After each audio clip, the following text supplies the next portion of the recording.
अस्सलाम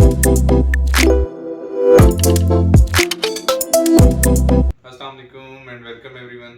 उम्मीद है आप सब बहुत अच्छे होंगे।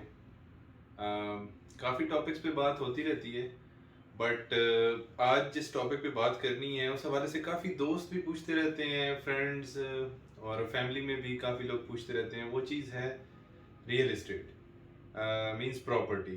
कि प्रॉपर्टी में इन्वेस्टमेंट करनी चाहिए नहीं करनी चाहिए। तो इस हवाले से डिफरेंट ओपिनियन है। मेरा एक अच्छा एक्सपीरियंस है इस फील्ड में। मैं इसके ऊपर तो यही गाइड करूंगा आपको कि रियल एस्टेट में इन्वेस्टमेंट करनी चाहिए। ये एक अच्छी इन्वेस्टमेंट है, बट किन लोगों के लिए? उसमें कुछ लोग हैं जो मैं आपको बताता हूँ।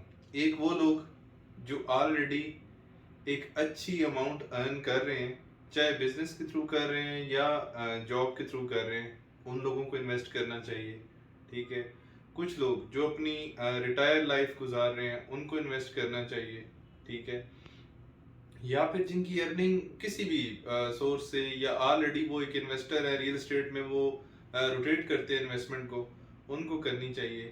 बट वो लोग जिनके पास इतनी ही जमा पूंजी है कि अगर वो कोई प्लॉट, कोई घर, कोई अपार्टमेंट, कोई शॉप या कोई भी रियल एस्टेट से रिलेटेड जो भी प्रोडक्ट है वो परचेज करें, तो उनकी जो भी जमा पूंजी है वो ख़त्म हो जाएगी।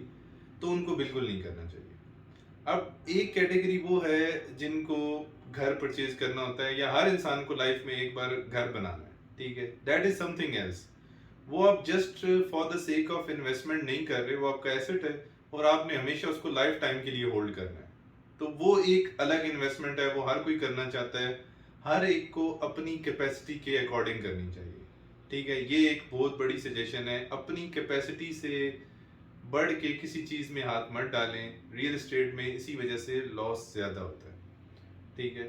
और दूसरा चीज़ ये है कि जिसका एक सोर्स ऑफ इनकम है और उसके पास एक्स्ट्रा अमाउंट है, उसको इन्वेस्ट करना चाहिए। ना कि आपके पास एक सर्टन अमाउंट, फॉर एग्जांपल आप 100 रुपीज़ अर्न करते हैं और आप 90 या 80 या 100 ही अमाउंट जो है वो इन्वेस्ट कर दें रियल एस्टेट में, तो आप बहुत जो है ना हैंड टू माउथ चीज़ें चलाएंगे, और इन केस खुदा ना खास्ता आपको रियल एस्टेट में लॉस हो जाता है। ठीक है।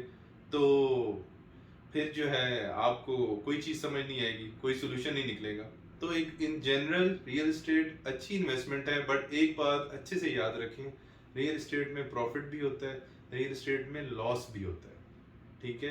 इट टोटली डिपेंड्स कि आप कहाँ पे इन्वेस्ट कर रहे हैं, किस चीज़ में इन्वेस्ट कर रहे हैं और कितनी अमाउंट इन्वेस्ट कर रहे हैं। ठीक है। फिर एक सर्टन पीरियड होता है, उसको भी देखना होता है कि इन्वेस्टमेंट आपकी किस तरह हो रही है। अब इसके ऊपर डिटेल में कुछ 2-4 वीडियो सीरीज में बनाऊंगा कि आपको कौन सी इन्वेस्टमेंट करनी चाहिए, लॉन्ग टर्म या शॉर्ट टर्म, और उसके क्या, वो कैसे वर्क करती है। ठीक है। जो कॉन्ट्रैक्ट्स होते हैं रियल एस्टेट बिल्डर्स की तरफ से, उसको कैसे आप स्टडी कर सकते हैं। ठीक है। लोगों को इन्फ्लेशन नोटिसेज आते हैं, उस पर कैसे काम हो सकता है। तो ये सर्टेन जो कुछ टॉपिक्स हैं इसमें मैं बनाऊंगा, but just as a suggestion मैं ये दे रहा हूँ कि आप रियल एस्टेट में इन्वेस्टमेंट करें, बट तब करें जब आपके पास एक अच्छा सोर्स ऑफ इनकम हो और उसमें से एक सर्टन एक्स्ट्रा अमाउंट आप सेव कर सकते हैं। अगर आप सेव नहीं कर सकते और आपको अपनी पॉकेट में जो अमाउंट आ रही है उसी में से निचोड़ के निकालना है, तो कभी भी रियल एस्टेट में इन्वेस्ट नहीं करें, आप स्टक हो जाएंगे। Thank you so much. Allah Hafiz.